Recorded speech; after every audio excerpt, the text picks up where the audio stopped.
Today we'll be opening up this used GM oil filter, number 955098857, which I got from a very generous viewer whose nickname is Curly Dog. He sent me this used oil filter all the way from Kent, England, UK. This is just one out of 5 oil filters that he sent me. The other 4 are new oil filters and will be shown in future videos. Thanks, Curly Dog. This oil filter was in service for 6 months, 8,000 miles, and came off of his 2003 Vauxhall Vectra with a 1.8 liter 218 XE 4-cylinder engine. This filter also fits the Saab 900 and 9000s that were made from 1994 to 1998. He was using Valvoline 5W40 Synpower oil during this period. Let's open up this used GM oil filter and see how it did. So let's get started. It's just a matter of you gotta glue the silicone, get nice and tight, get your angle here, filtration anywhere here. Okay, so before we open this filter up, let's take a quick look at it. I couldn't find a date code anywhere on this can, and also it doesn't say where it was made, but I looked up online, and I'll put a picture of it up on the screen. The box that this filter comes in says made in Poland, so that's what I'm going to go by. Country of origin is Poland. And this filter has metal center core with holes, no bypass valve. It's got an internal bypass valve in his engine, and I'll put a picture of that on the screen also, what it probably looks like. 4 grooves there for threads, and nitro rubber gasket, which I'll put the thickness of that on the screen. Okay, so let's this is like a pretty solid filter, so this is going to be probably hard to open up, but we'll try it, see how it comes out.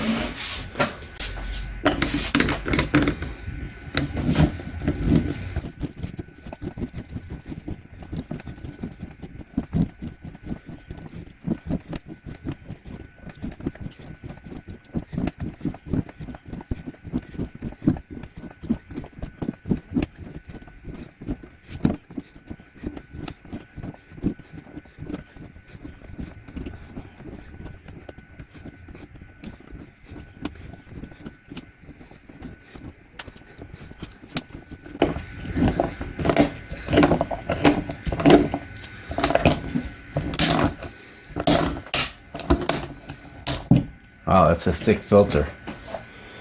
That's thick, thick metal there. Ain't not much for oil.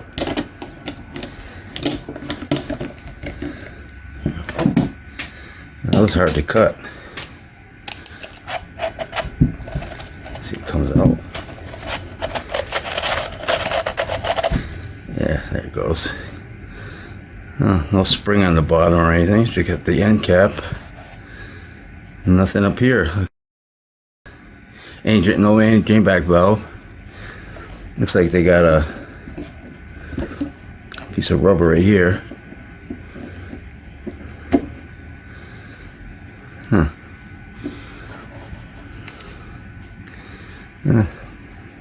Simple design, I guess. I don't know what this is. Let's see. That's the glue. Let's look at this filter. I'll put the number of pleats on the screen.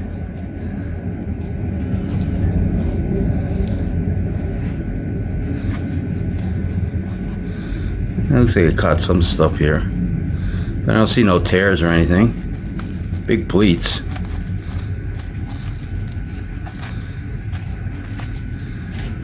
I'm not going to go through all of them here, but it looks like the seam right here. Right here's the seam. Glued right there. Yeah, it's not too much to this.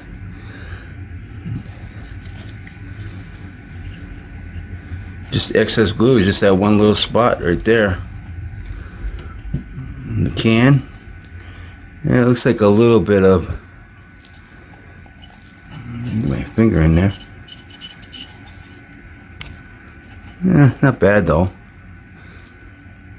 Drained out pretty good. Of course, there's no any drain back valve. That's why it drained all out. Wow. All right, let's get some measurements. Let's get the thickness on this filter. This thing is thick. Let's see if I can I don't know if that's the right measurement, 1.66. It could be though. I'm gonna remeasure this. This is a thick can. Super thick can. And the filter element.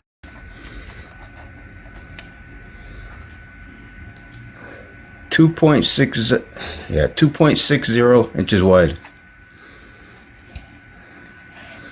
Okay, let me squeeze this out, stretch it out, and see what it looks like. Be right back. Okay, here's the filter all stretched out. And this filter is 67.5 inches long.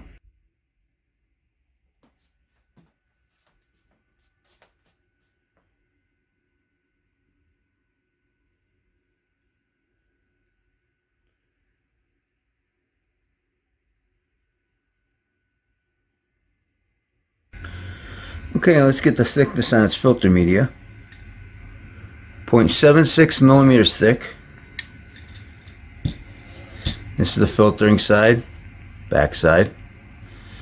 And this filter is pretty dark all the way throughout. On the microscope picture, it's not letting any light come through. It looks like it caught a lot of carbon and it's stuck inside the filter. There's a little bit on the surface also, but it's mostly in the creases.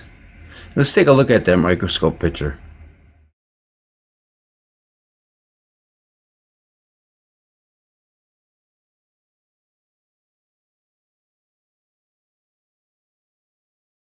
So I'd say most of the carbon is inside the filter itself, because there really isn't too much.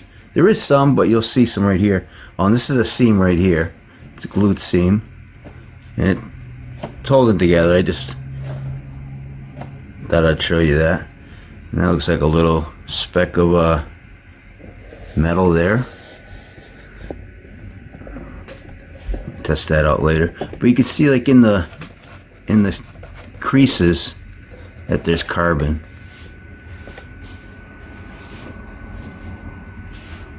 Otherwise, not really any sparklies.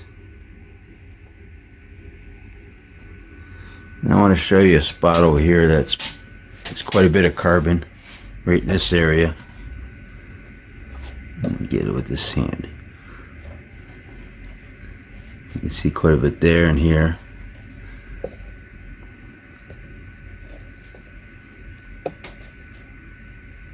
See, that's a lot of soot right there. But the rest of it looks, you know, it's in the creases. There is a lot of soot in the creases.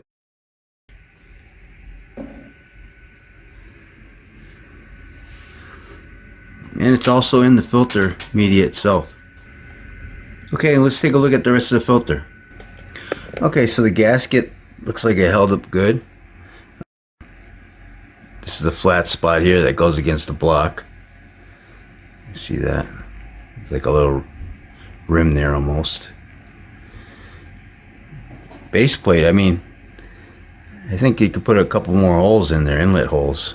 But it's got a lot of grooves there for threads, so that's nice. The center core, it's got a lot of holes here, smooth holes. And the filter element itself was glued right to this end cap. So I have to kind of tear it off. And they just got this rubber thing there. I don't know, it's some kind of spacer. And the can, this can is wicked thick. It's a thick can. Reminds me of those transmission cans I opened up a while back. It's really thick, about 0.75 millimeters thick. And, you know, there is some soot and carbon in there. Let me see if it's gritty feeling. Yeah, it does feel gritty. Definitely. You know, I wouldn't want that floating around in my oil. Yeah, it's a little gritty, but it looks like the filter caught it. What do you guys think about this filter? And I want to thank Curly Dog for sending me this used filter all the way from Kent, England, UK. And I think I'll wrap this video up. And don't forget, Oil Filter Fridays. I try to open up an oil filter every Friday on this YouTube channel. So if you like this video, please hit that like button. Thanks for watching and take care. Is this magnetic? Yep, that one was. You see how fast that went in? Nope, this one over here. Nope.